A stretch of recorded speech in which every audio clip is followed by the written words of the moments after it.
suis accompagné de Fred Duchesneau. Fred, merci beaucoup pour le temps que tu nous accordes aujourd'hui. On est au Grand Prix de Trois-Rivières. C'est ta première participation. Explique-moi un petit peu.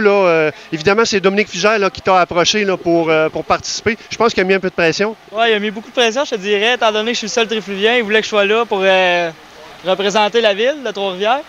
Fait qu'il nous a poussé pas mal à y aller, fait qu'on s'est équipé pour, puis là on est là, en amateur, mais on fait de notre mieux. Il y a deux catégories, hein. Il y a la catégorie amateur et professionnel qui court en même temps?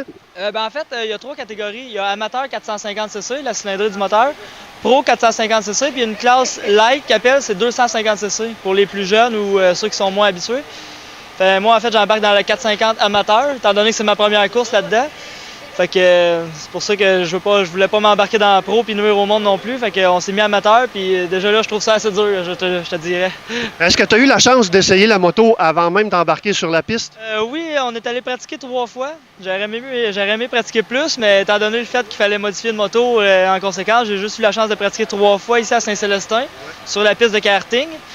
Puis là, aujourd'hui, il y a la section terre aussi qui fait qu'il n'y avait pas au karting, fait que ça engage beaucoup de technique, je te dirais, des sauts que j'ai jamais fait de ma vie. Donc, le supermoto AEMA, c'est pas la même chose que ce que tu fais en temps normal dans ton championnat régulier.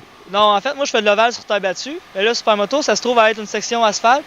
Habituellement, c'est 30 terre, mais aujourd'hui, c'est différent, c'est 45 terre. Donc, on a une section terre beaucoup plus longue qu'à l'habitude.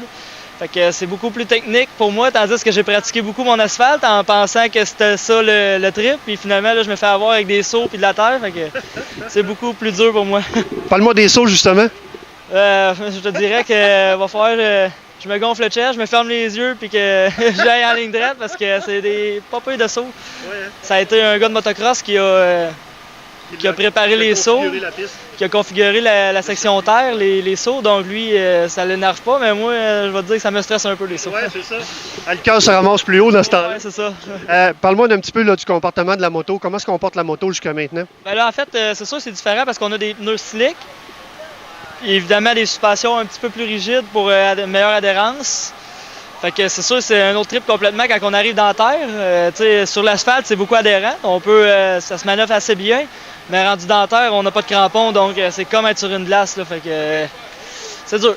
Fait que physiquement, là, tu devrais perdre une coupe de livres finalement en fin de semaine? En fait, j'en ai pas vraiment à perdre, mais c'est une chance que j'ai eu beaucoup d'entraînement avec mes autres années précédentes. Fait que pour la forme, je vais être là, mais pour la technique, ça risque d'être une autre histoire.